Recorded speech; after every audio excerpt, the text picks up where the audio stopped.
Yes, the new Millennium Orchestra String Quartet. That was beautiful, man. That was great. Beautiful. Thank you. The new Millennium String Quartet, Dominic Johnson.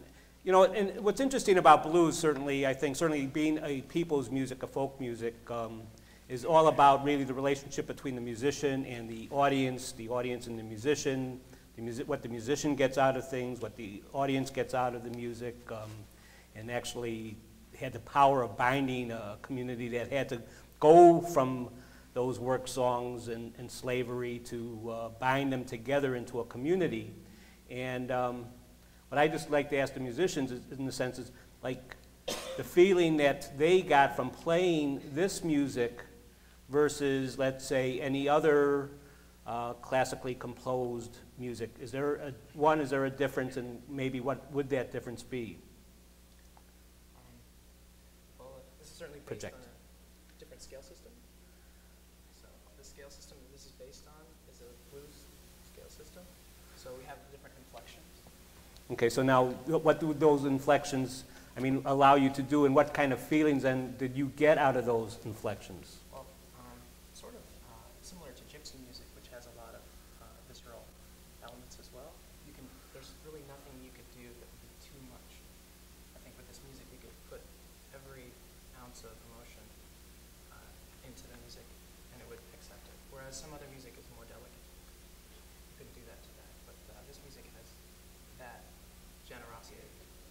Okay, so the music, unfortunately, didn't mic the musicians to speak, but again, the idea of, a delicate music versus, again, how much you could put into the music and allow, and I think in that sense, being allowed to give of yourself into the music, certainly one is a release and the ability to feel something different than what would be normally classically composed music, is what I'm hearing from this. And I think, in some sense, that's exactly what blues does to the musician, in the sense that catharsis, it was able to, one, allow the musician themselves to actually transcend that workaday world into something much more sacred, and I think that's what then they gave to the audience, and certainly being able to, I myself felt a lot of this catharsis even within this piece, and the way that it was structured and ending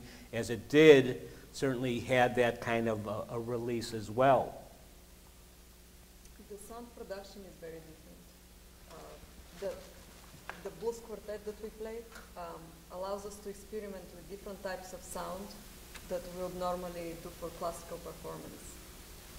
For example, some of the sul ponticello sound. It's intense sound, so it's Right, you were like playing some beautiful sul ponticello. I was noticing that. yeah, so it's used in classical music, but not for solo. It's solos that I have in line with that. That's part of my challenge as a composer, doing this kind of music. Like, how can I evoke the actual spirit of they who played this music through the instruments and the sul ponticello and. Yeah, I thought that was a great effect. Oh, thank you. It's and also the rhythmic part of the thing is extremely difficult. The first piece I tried like this, I don't know how many hours I spent on one measure to get that just little, because being a guitarist who's spent a lot of time playing blues, I can pick it up and, like, you know, okay, maybe I'm not, no.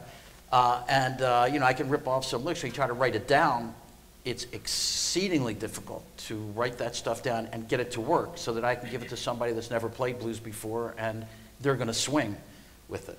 And you probably didn't notice this because there's no way you would, but the last prison song, I finally figured out how to notate it. It's written in a different meter so that it's easier to read. Did you know? Yeah, it's a little harder when you in the earlier versions, but you know, being lazy, I didn't go back and change the first ones. But it's very difficult to get that feeling of swing into it. And a Swedish string quartet picked up on this piece on MySpace. I have it on MySpace.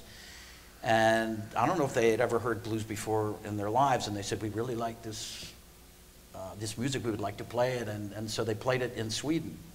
And there's a Swedish blues club, or, you know, jazz and blues, and they came to hear it, and they said, we really got the feeling of blues out of that. And then I realized that's really one of my missions, to make this a universal, more universal. Like, we all know the gypsy music from Brahms, and we know the Turkish music from Mozart, and we know Czechoslovakian from Janáček, and the Hungarian from Bartók, and we treasure that music as if it were our own because they gave it to us like that.